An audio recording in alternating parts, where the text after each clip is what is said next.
안녕하십니까. 와이러니 시청자 여러분. 이제 벌써 10회가 넘어서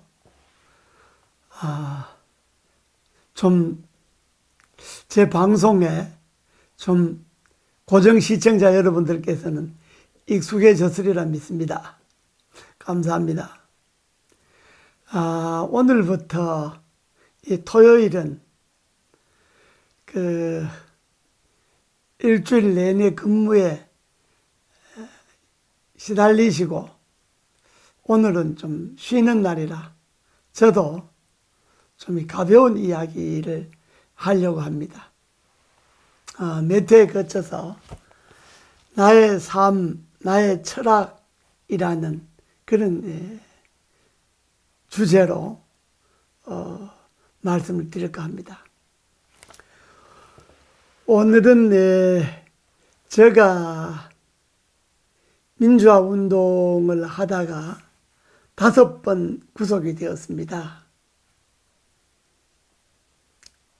이제 차차 이 5번 구속의 내용을 설명을 하겠습니다만은 오늘은 제가 5번 구속되는 중에 제일 힘들었던 시기를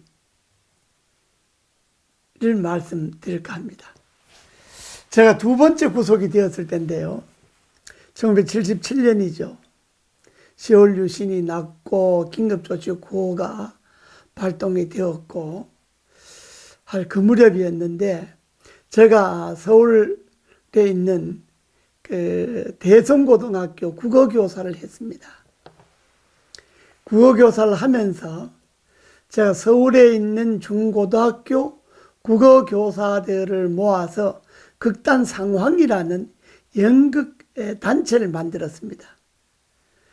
그래서 주로 학교에서 적응하기 어려운 학생들, 문제가 되는 학생들을 주로 연극 반원으로 모아서 그들도 새로운 학습의 어떤 동기를 부여할 겸 연극을 통해서 일종의 학생들의 교육을 하기로 했죠. 그래서 서울 시내 중고등학교 국어 선생님들이 한 50여 명이 극단 상황의 단원으로 가입이 돼서 우리가 연극을 했습니다.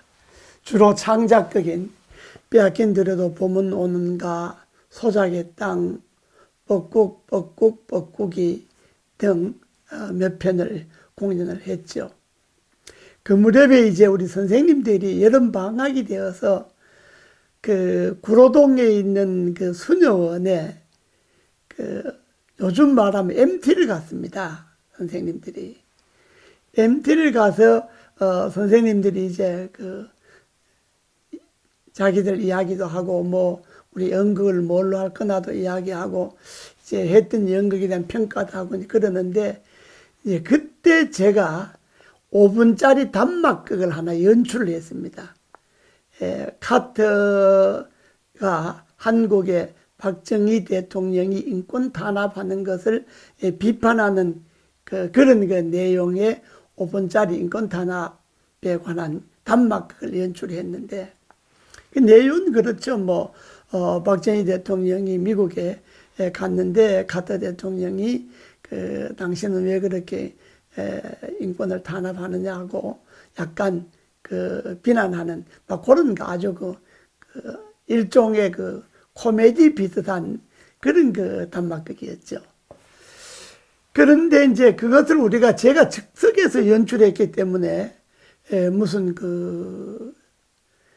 사전에 무슨 대본이 있은 것도 아니고 그 자리에서 그냥 제가 희곡을 쓰고 선생님들 배역을 정하고 해서 했던 그래서 우리가 모두 웃고 참 즐거운 시간을 가진 적이 있었습니다.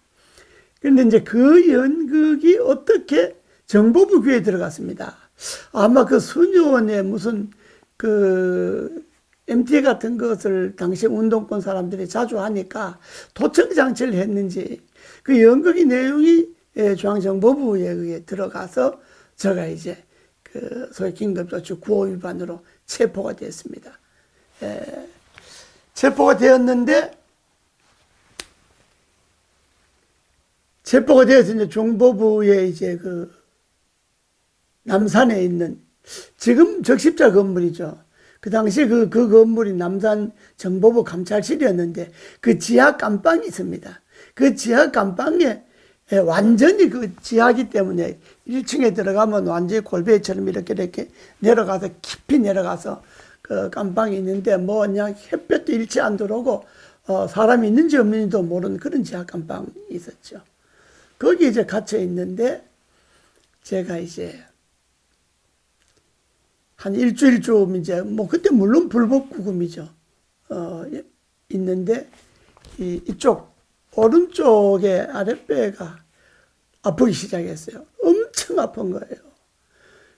얼마나 아픈지 제가 손톱으로 마루 바닥을 긁었는데 제 손톱이 다 뒤집어져도 그게 아픈 줄도 모를 정도로 심하게 아팠어요, 배가. 그래서 이제 내 밥을 못 먹고 동동 구르고 하니까 그 지키는 사람이 이렇게 조그만 시찰구를 들다 보고 그냥 많은 거예요. 이틀 그렇게 제가 그냥 이렇게 몸부림치고 밥을 못 먹고 하니까 그때서야 저를 이제 데리고 진찰 간다고 제 인문동에 있는 정보부 임무실이 그 당시에 중앙정보부 임무실이 인문동 아마 종합예술학교 그 근처에 있는 임문동에 있는 정보부 의무실에 가서 진찰 받았는데 이 사람들이 뭐 별로 뭐 별것도 아니다 그러면서 그냥 아까진기 뭐 이런 소독약 이런 거 정도 그냥 배에 바르고 소화제 몇 개 주고 이제 다시 돌려보내는 거예요. 그런데도 들어왔는데도 막 죽겠는 거예요, 아파서. 정말 제가 태어나서 그렇게 아픈 건 처음 겪었죠.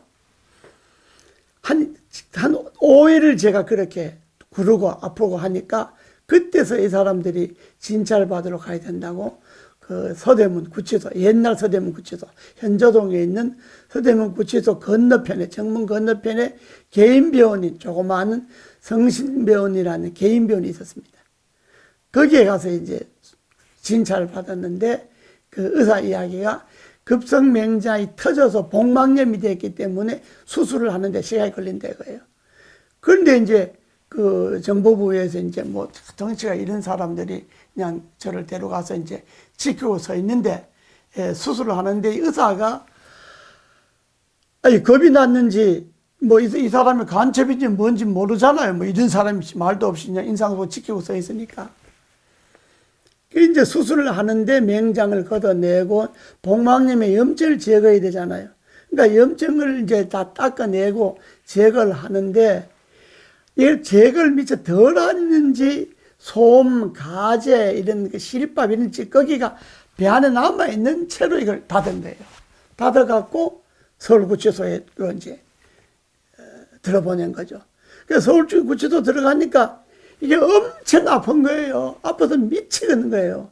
그래서 서울구치소 병사로 들어갔는데 병사에 들어가서 뭐 거기에 의사들이 상주를 안 하니까 가끔 들어오니까 이제 의사가 보더니만은 이 안에 뭔가 나오는 것 같다고. 그 수술 자리가 골무니까 그 골문 수술 자리를 마취도 없이 다시 이제 짠 거죠. 구치소 의무실에 이제 눕혀놓고. 거기 이제 시립밥, 이제 솜 찌꺼기 이제 이렇게 나오는 거죠. 그 걷어내고 한 달쯤 있으니까 또 그래 나오고 또 들어가서 또 째고 걷어내고 무려 12번을 그 안에서 이걸 재수술을 했습니다. 째고 시립밥 꺼내고 째고 꺼내고 하도 그래서 안 돼서 한 6개월쯤 지났나요? 도저히 안 되니까 그때 이제 성모병원에 가서 명동에 있는 그 성모병원 가서 입원을 해갖고 다시 수술을 받아서 진찰 전부 다시 하고 완전히 다시 이제 그 맹장 수술한 것보다 다시 해갖고 복막염 그 수술한 것보다 전부 해서 완전히 수술하고 이제 한 달 가까이 병원에서 이제 조사받고 구치소에 들어갔죠. 그러니까 그렇게 들어갔는데도 이건 너무너무 아프니까 재판을 정상적으로 받을 수가 없잖아요. 그러니까 들것에 실려서 재판을 받으러 다니고 그때 완전히 밖에서는 이조 고문당해서 죽었다고 소문이 나고, 외신에서는, 르몽드 같은 외신에서는 한국의 이재호 고문당하다가 죽었다 이렇게도 나고, 아주 엄혹하게 그 당시 아주 엄혹하게 처해진 상황을 보도하고 그랬으니까 나 정보부는 그것도 통제하고 막 그렇게 했죠. 그것이 제가 감옥을 살면서 겪었던 두 번째 감옥을 갔을 때 겪었던 일입니다. 지금도 여기에 이제 이 자욱이 큰 게 요즘 뭐 맹장 수술하면 자욱이 거의 없잖아요. 근데 지금 전 아랫배, 오른쪽 아랫배 크게 이만한 자욱이 2개가 이렇게 지금도 나 있습니다. 지금도 뭐 날이 흐리거나 또 운동을 좀 하면 가끔 결리고 그러죠. 그런 엄혹한 상황. 그래도 석방을 하지 안 시켜줬습니다.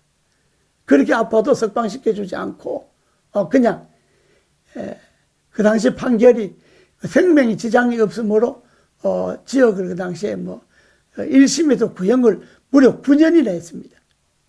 5번짜리 단막극 하나인데 긴급조치 구호로. 그래서 그때 2년인가를 받고 그대로 감옥에서 살다가 중간에 특사로 나왔습니다.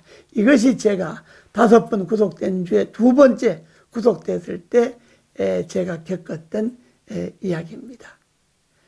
제가 그렇게 구치소, 서울구치소 의무실, 영등포 교도소 의무실을 전전하면서 감옥살이를 했는데 그 당시 긴급조치 구호라고 하는 유신상황이 얼마나 극악하고 엄혹했는지 잘 알 수가 있지 않습니까? 그런 것을 이겨내고 오늘 우리가 민주화를 이루어낸 겁니다. 이것이 제 2번째 감옥에서 있었던 일입니다. 다음 시간에 계속하겠습니다. 감사합니다.